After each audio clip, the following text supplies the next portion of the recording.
really, really appreciate it. This is our first reading club of 2025. We had a few technology issues, but we're here and we're up and running. And we're going to be talking all about student engagement across course teaching modalities.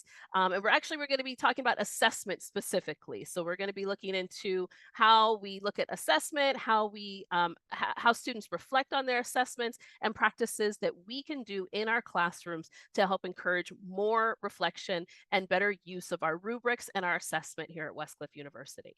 So again, that article is in the chat. We'll make sure that that link does get fixed so you'll be able to go back and take a look at the article more closely, or if you're watching this online, you should have the article linked there in the description. But first, let's cover a little bit of reading club etiquette. First, do keep your microphones muted until you are ready to talk. But remember, here at Reading Club, we are here to talk and share ideas. So always feel free to put some comments in the chat. I will read them correctly. Do know that there is a recording in progress, and so this can be shared later and viewed later for folks who couldn't be here. The slides and this recording will be available on Acorn and in PD2Go, our newsletter, so please do check that out. You can also welcome to unmute when you are ready to talk. I left that off. I want to make sure that I make that very clear. We do want to hear from you. As you may or may not know, our reading club is an ongoing offering from the Light Center. Our aim is to share an article, insights, apps, tools, and resources every month in our 2025 series. This was something we started last year. We had great reviews. Faculty enjoy what we're sharing, and I appreciate you being here when you can. And we'll also share a survey with you at the end of this session. Please do take it. If you have not been to any of our 2025 events just yet, you should know that our surveys were no longer sending, our certificates are no longer being sent out automatically. We are going to ask that you complete the survey. You'll still have a certificate, but if you want to collect those, please do give us the survey. That will ping us to let us know that you do want that certificate in your inbox. So it just saves on a little bit of paperwork, a little bit of email congestion. So, but regardless, please complete the survey. Your feedback is super important.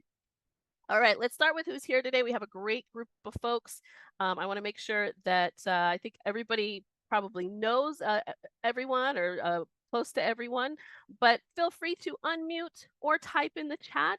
Tell me your name, your college. What modality are you teaching in? Are you teaching mostly online? Are you teaching at mixed methods? Are you teaching fully in the classroom? Are you mostly teaching at Pro Weekend? We love our Pro Weekend faculty. And then how do your different teaching environments impact the way that you assess student performance?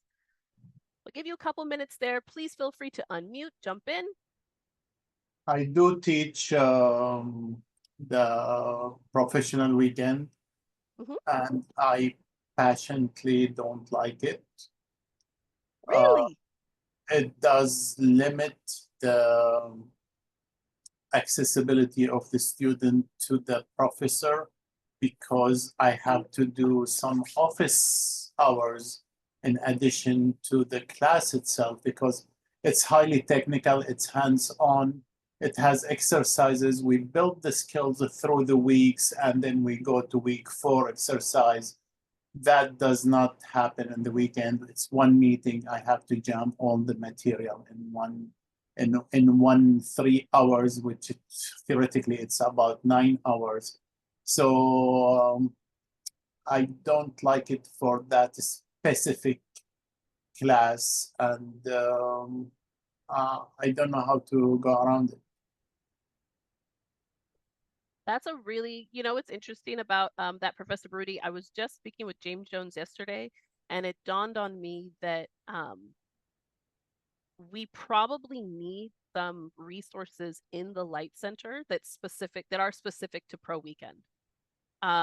What you all are able to accomplish in Pro Weekend in terms of like how students feel about it, how they enjoy it, how they enjoy connecting. A lot of the feedback I hear from faculty has more to do with that connection to the campus. So I know I've spoken with faculty who pretty much only teach online other than doing Pro Weekend, and they really love being able to come to the campus on the weekend.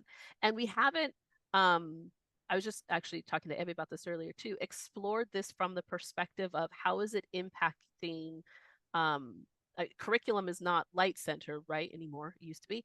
But certainly, how is it impacting our student engagement and our teaching practices, right? So I think that you bring up a really important point, that, you know, maybe the Light Center can help with.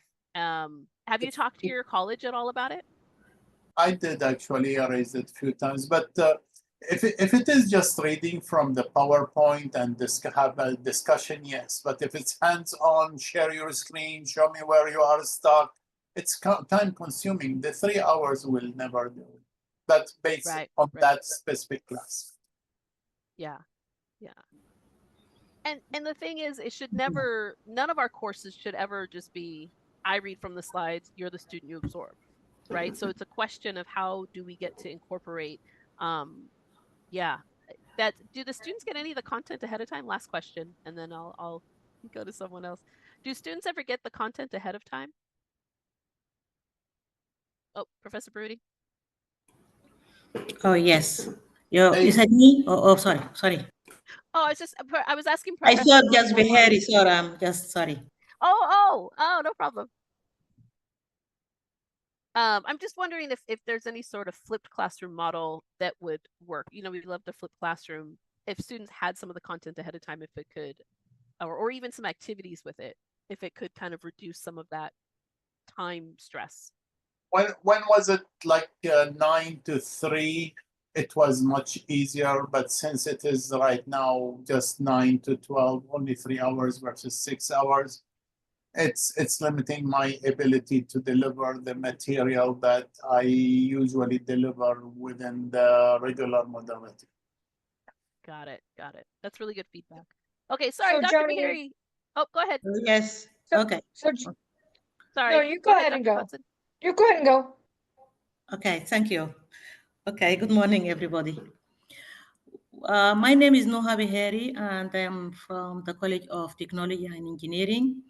And I'm teaching now the postgraduate for Science and Information Technology Master degree. And I do have really some problem with modality, and the syllabus does not match what they have given me in the first, because they said it is online and on-site.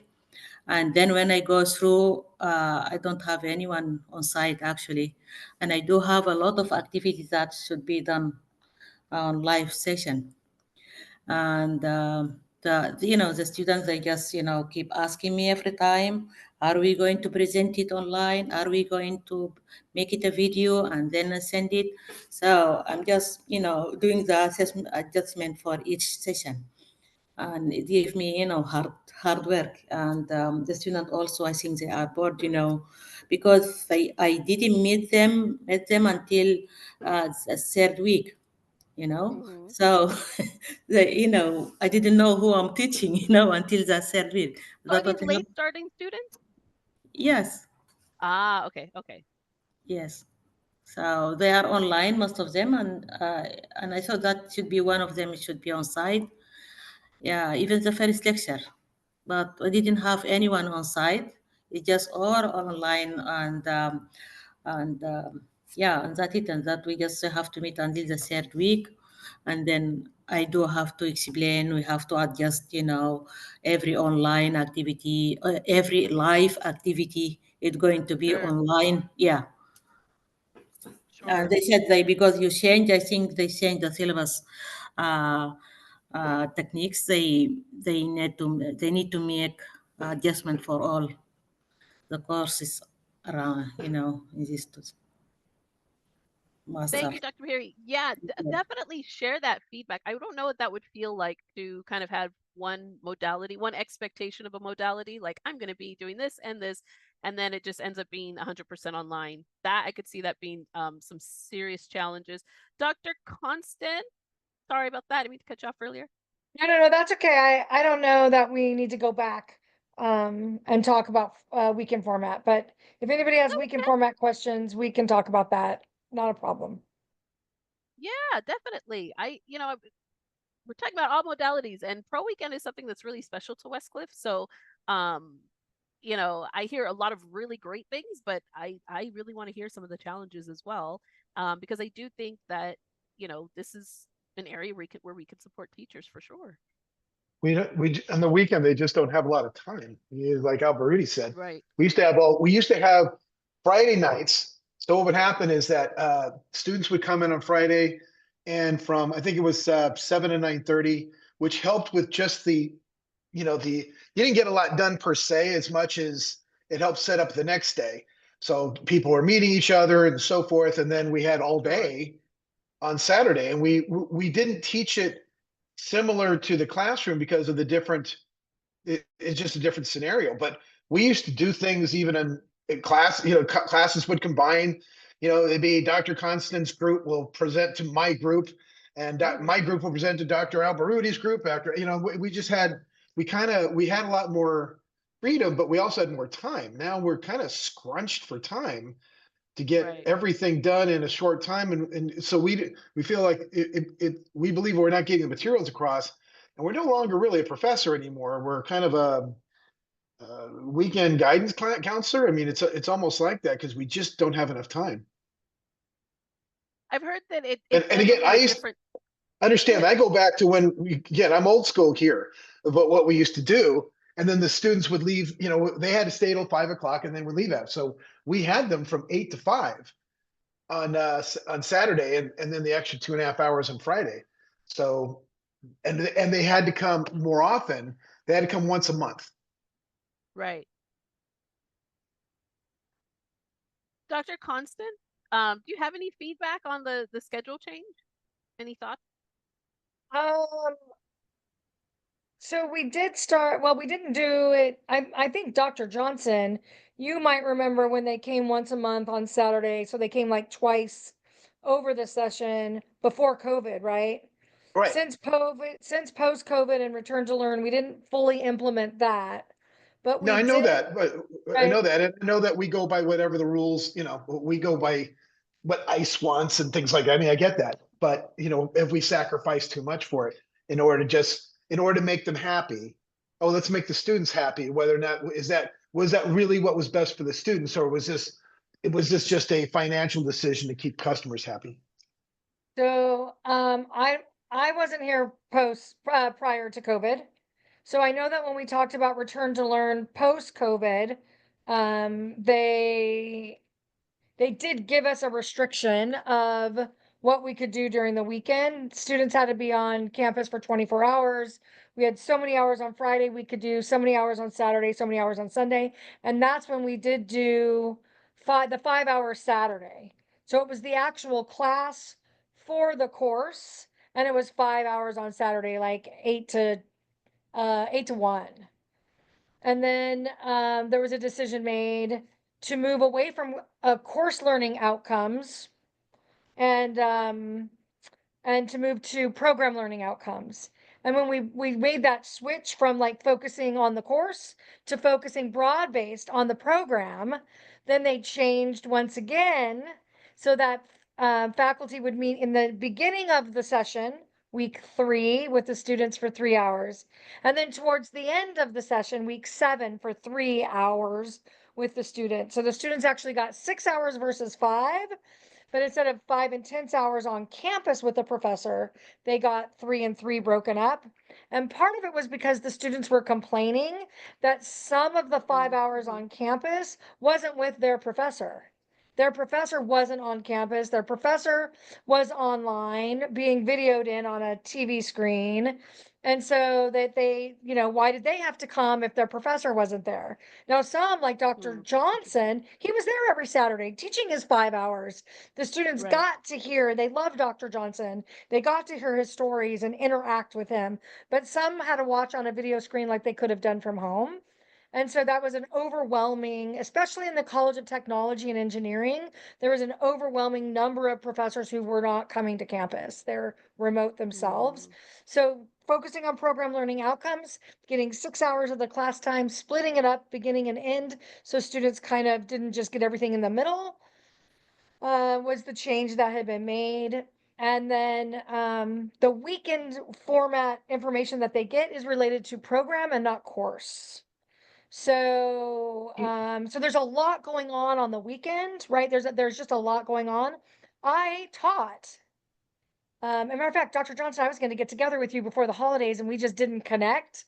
I taught a weekend format class myself, not the Friday, Saturday, Sunday, because I had done that previously, but the actual course on the Saturdays. And I think, was it Dr. Baruti who was saying that those 3 hours, they have so many questions about the weekend, you don't get to content almost. And they are Right. really asynchronous, and those students are really teaching themselves a lot. And in the Management 700 class I taught, it was a very difficult class. It was the first time it had been revised, and it was very difficult. And I just think it was a struggle. And I do know exactly what that feels like to teach those classes. And I'm teaching one again in spring 4, and I'm hoping that what I learned in fall 2 is going to make me more successful in spring 4. Because, and as I reflect on that experience, I Yeah. do absolutely know the challenges that both students and professors face to have a successful experience. Dr. Constant, I have one quick question, and this kind of ties into both Dr. Bahiri's and Professor Baruti's challenges. Do faculty complete feedback surveys on like pro weekend courses, or is it just kind of wrapped into like the whole course? Is that again, Joni? I'm not sure I caught the whole thing. Do faculty get to give feedback on pro weekend courses? Oh, yeah. Yep. Like the way that they do? Okay. Yep. So you Definitely get take 2 advantage of that. kinds. Yeah, that's something that I keep hearing, ask faculty to complete that feedback, ask them to complete the feedback. When I'm working with our learning experience design team, which used to be our curriculum development team, but when I'm talking to people in learning experience, they are not getting the feedback, right? They're going to the colleges say my faculty haven't given me feedback, so there's a disconnect. I'm not saying that you're not giving feedback. I don't know where the Sure. disconnect is, but I Sure. know that some of them have gone to their colleges and professor comes, teaches the class, deals with all the struggles, right? Deals with different modality, deals with the time change, because that actually sounds really severe as you're describing it. And it wasn't something I was personally aware of, so I appreciate you enlightening Yeah, me on that. so there's 2 kinds of But feedback, it's Joni, important. right? The professor Yeah, of the course who teaches week 3 and week 7, they can right, give feedback about the course because they don't teach the weekend. They're not teaching right. Friday, Saturday, or Sunday, so the information they give about the That's exactly. course is Yeah, different.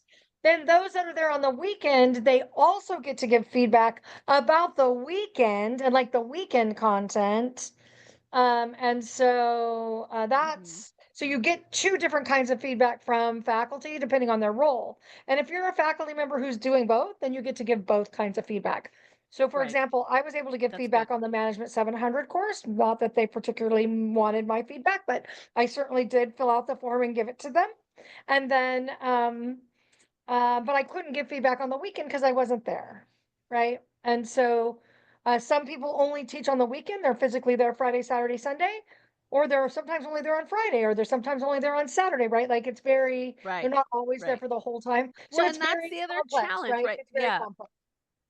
From the OFA side, from speaking with James Jones, who schedules a lot of that, that's one of the challenges, right? Faculty might have a Saturday morning to give, but they don't have a Saturday afternoon. They might have a Sunday to give, but they don't have a Saturday. And so trying to make it flexible for students and faculty, I think, is another challenge. These are really good. If you're sitting here going, I've never taught pro weekend, think about it. It Oh, is a we'd love really you. good We'd love to have you opportunity. teach pro weekend. If you've never Yes, taught please and you're do. interested in pro weekend and you want to come on the weekend, we'd love that. And Don't let any What's of the this, challenges scare you. Just know that no. there's more solutions than there are challenges, even though sometimes it doesn't feel like it. And I will say that like every semester there's a new topic, a new theme. And we Absolutely. have the very distinguished Professor Liz Crow with us in this session. And Professor Crow was one of our designers of our cultural intelligence information being presented in this spring semester. And so you'll be, the students really are enriched by the content with the program learning and outcome connections. So Absolutely. Yeah, that's awesome. Professor Crow, also one of our core faculty, core, what do we call it? Core team leads, core lead faculty. I'm going to get that name right one of these days. Want to also say, Professor Cho said hybrid College of Business. Dr. Johnson said teaching hybrid is by far the hardest as you're addressing two audiences. We hear that time and time again. It's definitely a challenge.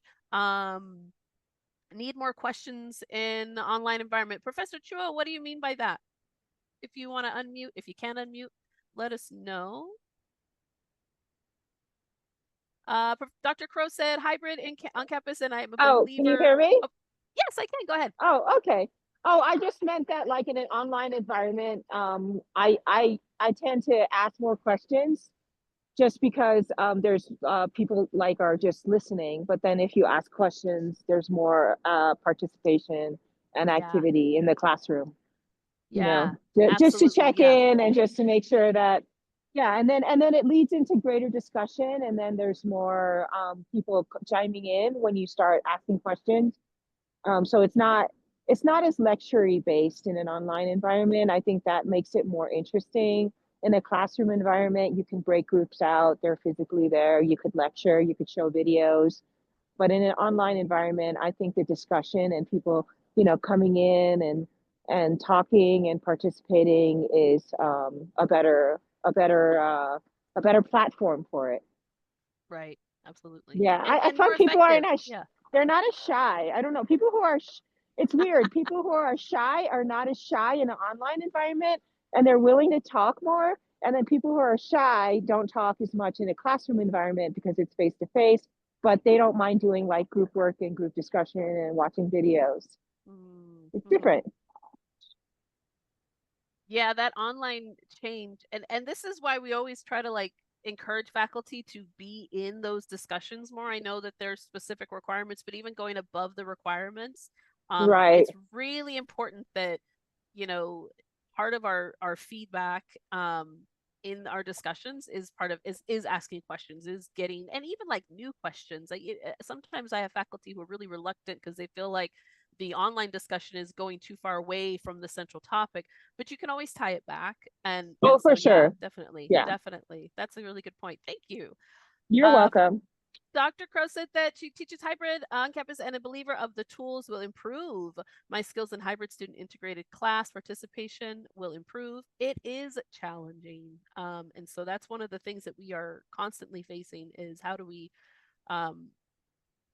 balancing those tools, balancing the expectations of our students, balancing our expectations of our students. Yeah. Oh yeah, good point about pro weekend format, allowing for technical difficulties. Oh, was that about pro weekend? I saw you pop that in there during pro weekend conversation, Dr. Crow. So I assume that was time to tie, but maybe I'm so wrong. For the hybrid class I'm talking about, and I learned how to do some things in Zoom, and I'm trying to leverage those features in the hybrid classroom to get better participation across the modality. No matter what way you're in the class, I want them to be able to work together and to hear each other and establish rapport.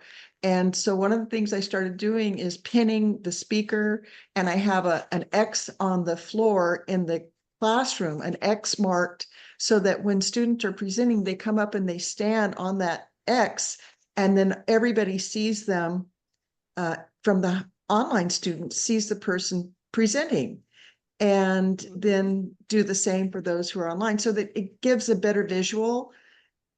It's a small thing, but I think it helps them relate better to one another. And so I'm looking for those kinds of things, and probably there's someone out there who's really doing it right, and I just haven't found them yet to copy everything they're doing and shamelessly present it as if it were my own. No shame to it. I have been very interested in this mixed modality, hybrid modality, like how are faculty doing it well for some time. If you teach at other colleges, it is not common. It is not a common practice. A lot of times live sessions are 100% on Zoom or only on online asynchronous, or so, and even with the research, if you do have some research, or if you have some journals that I should be looking at, please do bring that in, because or send it to me directly. You don't have to bring it to one of these sessions, just send it to me directly, because yeah, I'm very interested to hear, how do we improve that format, because we know there's a need for it. No, Professor Brody? I would say it's a class specific, it's course specific. Let's say, again, I can talk to what I do. For me, the being online, the ability of sharing the screen is priceless to me. It's hands-on. A lot of students can get stuck. It's a matter of seconds. Share your screen. Let me see what you're doing. We can solve it and we can move forward.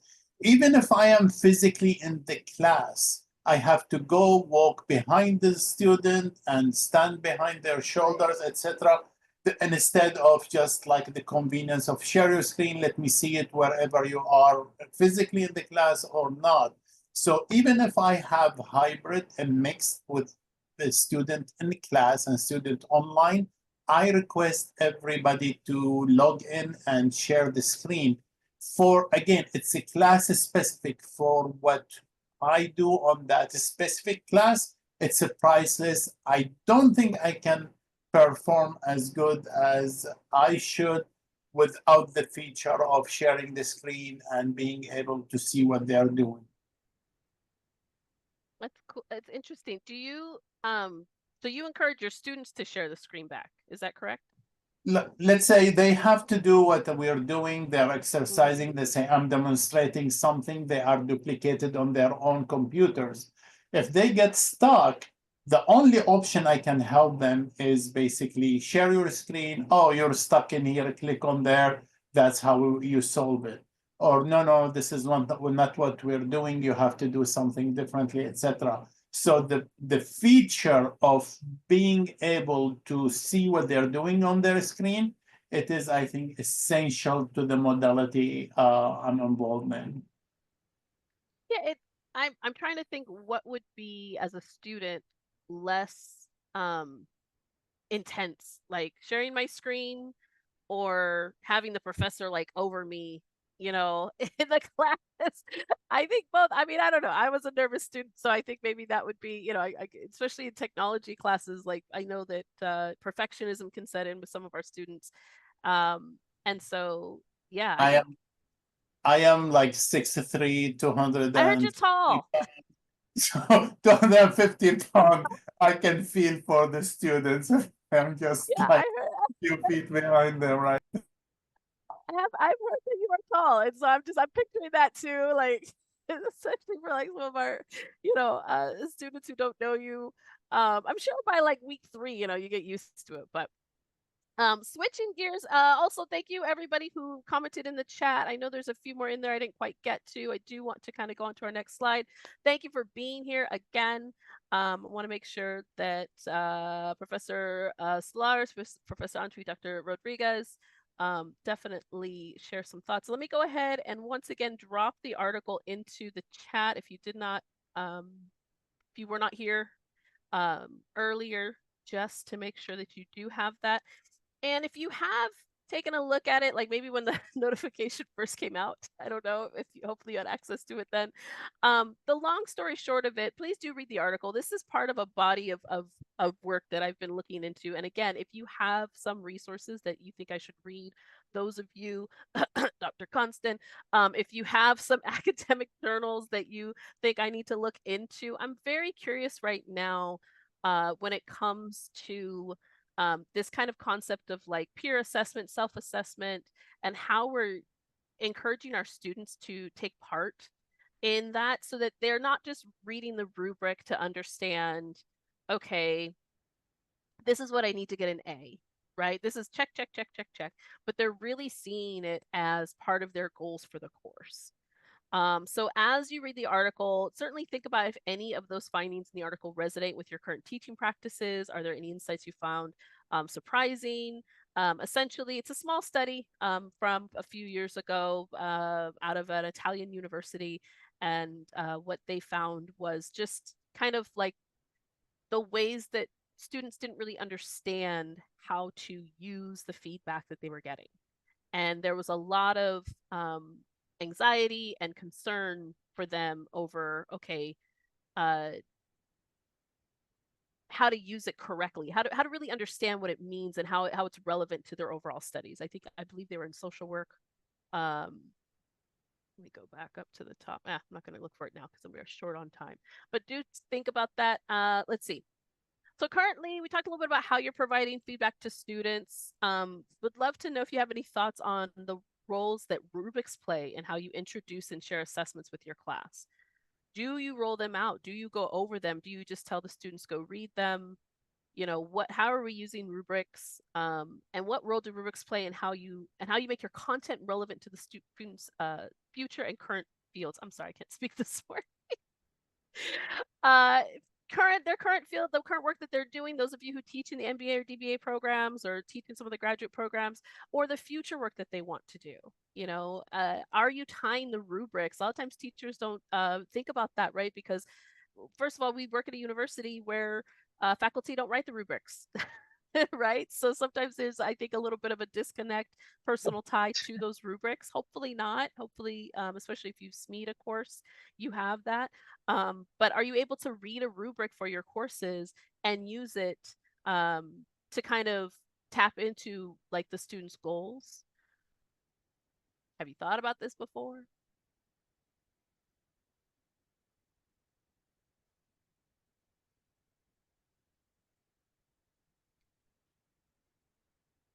How do we tie rubric and feedback? So I'll kick it off that in my lecture each week, I show the rubric on how they're going to earn their points. And I'm available during my office hours to talk with students if they have questions.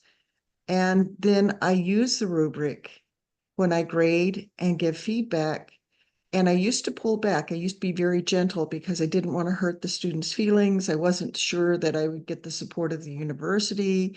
It takes a little more effort to do that. And now I'm using the rubric and I'm issuing the grades that the work earns and coaching for improvement. And hopefully we're going to see better outcomes as a result of that. Yeah, it's really important to kind of front load those rubrics. And obviously it's part of your feedback. Go ahead. Yeah, I mean, first day of class, I go over the rubrics in class. I'll, even go to like an assignment, click on somebody, kind of show them, look, this is how I grade for this. This is how I grade for this. That way there's no surprises. I go through the discussion questions about what I expect. So that way, really, I don't want to hear any complaints because I already covered this with you in pretty good detail. That's why the first week takes so long, because we have to go with expectations, and everything else. But yeah, absolutely going by that. We still haven't gone away from when Dr. Sayed set all this stuff up. And remember, people don't forget, there would be no Westcliff without Sayed. It is Herculean effort. And he made all the classes, the layouts the same for the accreditors. So, and then once we got accredited, the idea is that we can start tailoring each class according to whatever is best. And we really haven't moved away from that. We still seem to be very similar as far as the layout. And by the way, one real quick question on a segue. Why did they put in, we have in my classes, like I have a 16-week class that in the week 4 has a midterm, and all it is the assignment. It's the same assignment. So instead of assignment 4, it's a midterm, but they're not uploading a file. So in a sense, all they're doing is the work beforehand, copying and pasting it on there on week 4 for a midterm. And I see this in most of my classes. What in God's name did we do to create a quote midterm? And it's not really a midterm. I don't get it. They're just the same assignments, but now they're a midterm. Except again, they're just copying and pasting into this form instead of uploading a document. Dr. Constant, oh, I saw you had your hand up. I can answer that. So Dr. Johnson, one, you should not have any of those in your classes anymore. All of those were to They be just removed. added it. I'm sorry to interrupt, but they didn't exist before, and they just added it in this term. Yeah. Okay. So, so two things. One, exams had to be added to courses because of Jordan. If the course was running in Jordan, the Jordan Ministry of Education, in order for us to continue to have a school in Jordan to continue our partnership, we had to add exams, proctored exams to our courses. So if we had to have it in Jordan, we just put it in all the classes. Why? I Because mean, we used to do so that. we We used had to have a to, separate syllabus. We had a yeah. syllabus. Let's say you taught a management 500. You had a management 500. You had a weekend management 500 class, and then we had we had differences because even the two Nepal universities had differences. So we'd have a King's 500, and they were the same course. They were just modified, and then they had one for PBS that was modified for its thing. Why didn't we do that with Jordan? Why did we wreck the whole system for this? We have one master shell for all courses in the university. So consistency among all schools is, it's for consistency among all schools. So there's not a different syllabi anymore. And so, but as of spring semester 2025, there should not be written exams in your classes. There should be multiple choice exams in your classes. And so if you still have a written exam in your class, that is a problem. And you need to let IT know that the exam wasn't changed to the multiple choice. So you should have by spring, everything was to have multiple choice exams. So it's supposed to be multiple choice, Dr. Johnson. So there's a problem with your syllabus. Well, again, the only thing that changed, I'm teaching the same courses I did before, is that they added this exam. They didn't have an exam before, and they added, and all they did was change it to this written assignment. Should have been added. The exam should have been added last fall. And then the change should have been a written exam to a multiple choice exam. So I don't know what happened with those classes. I guess that's a question for Jay and Yuki. So I'm going to go ahead and put the ticket link in there. That's really good feedback, Dr. Constant, because I did hear that because of some of the new laws impacting our global campuses, we didn't really know. At the time, when I had heard about it, I heard that there might be some changes. Faculty might have some challenges with some things that they have to be changed. But I did. It was my understanding that it was not going to impact our domestic classes.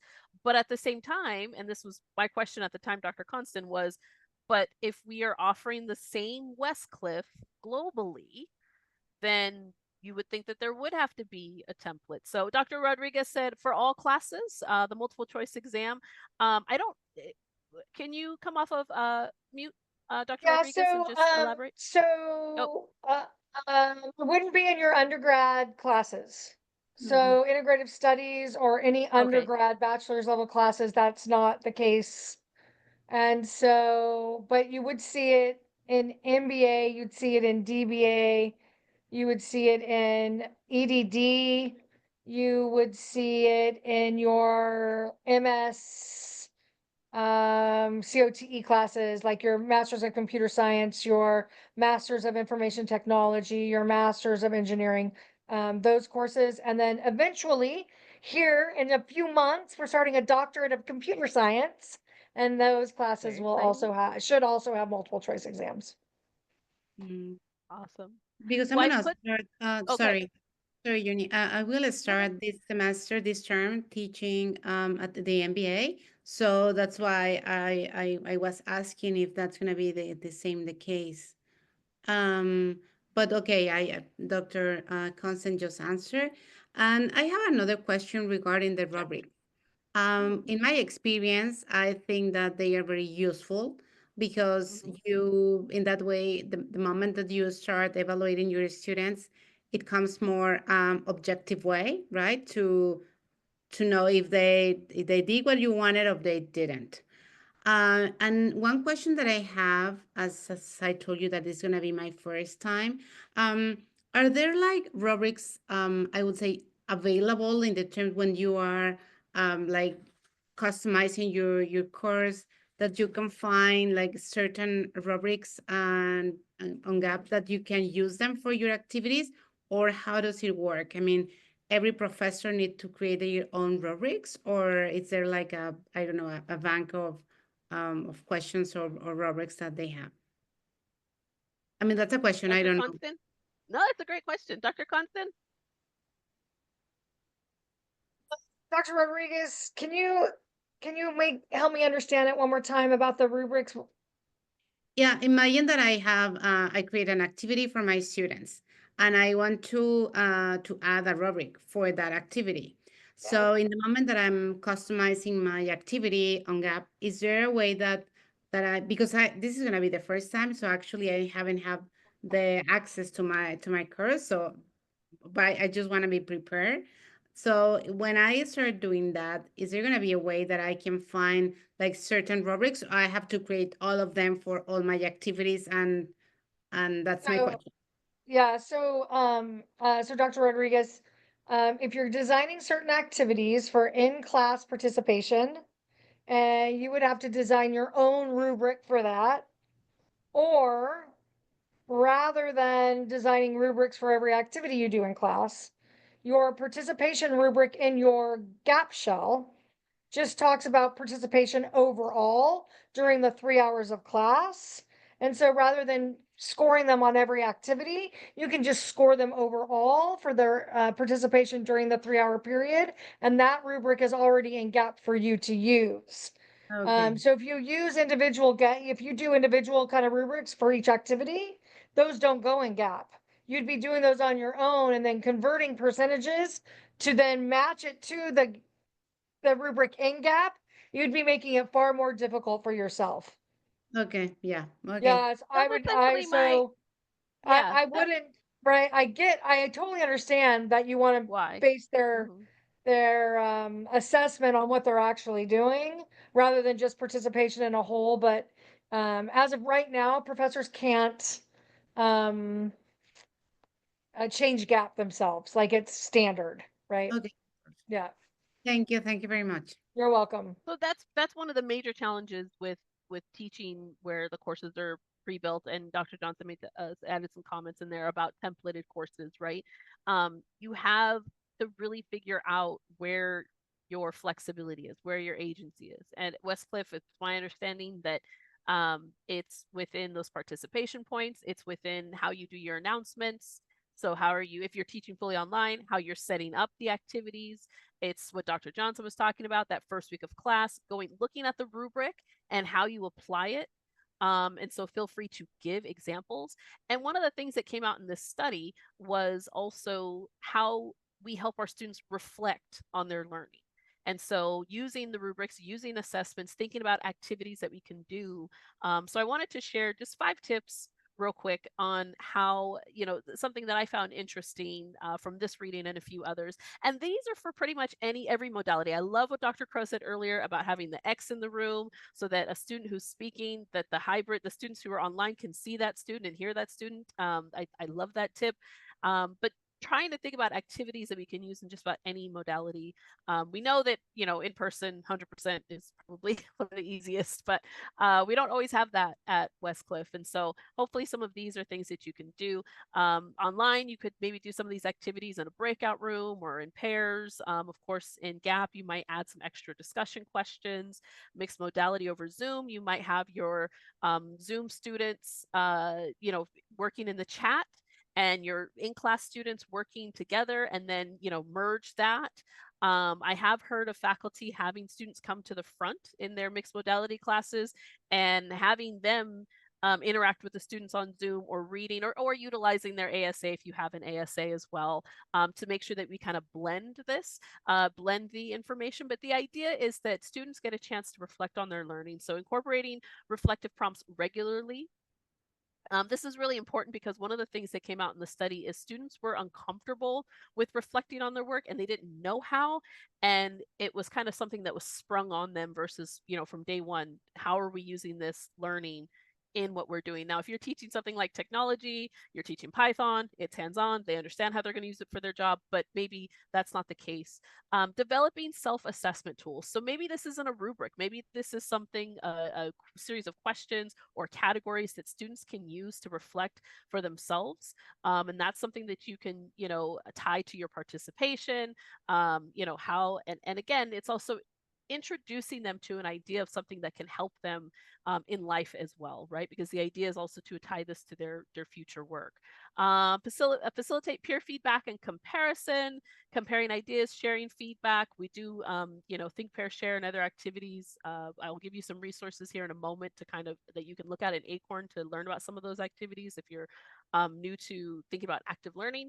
Model reflection through feedback. So when you're giving feedback, providing feedback that explores, we always talk about, sandwiching those strengths, areas of growth. Dr. Gray just did a really great talk for us earlier this month in Faculty Lounge. So if you are able to go to Faculty Lounge, the Light Center will be there offering a new short webinar once a month called The Talk. And Dr. Gray did some really great tips on how to give feedback in a way that is supportive. And we had just had a really great dialogue. And encourage goal setting and progress tracking. So again, tying these course outcomes to their bigger goal, giving students opportunity to think through and see that line of why they're doing the assignment, and asking students to reflect on that in a, depending on the modality that you're teaching in. I'm running out of time here, so I want to just share some links in the chat. Let's hope they work. There's a whole stack here. I dug through some things here for you for in Acorn. I'm going to pin it to the top. I should have done this at the start of the hour. Oops, no, I'm not. I don't have the ability to pin. That's fun. Where did that go? Okay. Well, just scroll up a little bit in the chat and you'll see there that I wanted to share the October Reading Club because we had a really great dialogue about student engagement, different modalities, and looked at one of the articles there is in Acorn as well. And then, quite a few great resources that we have in Acorn for you. And the talk series, hold on, Dr. Bahiri, I'll get to you in just a second, your question there. Yeah, 1 second. Maybe we could stay after the hour here. Also wanted to share again the survey for this event, the Light Center survey for all of our events. Please check off that you attended a reading club, and then it'll take you right to the survey page for the reading club, and then you will automatically get your certificate sent to you there. And really just thank you everybody for coming and sharing your challenges and some of the things that we're seeing. I think it's really important that we come together and we share. There's going to be a lot of shifts this year, right? We're seeing it everywhere. So it's really important that we, take the time to come and try to think about how can we do what's best for our students, what's best for their learning, what works for us, because, we do have but so many hours in the day. And so that's really important. So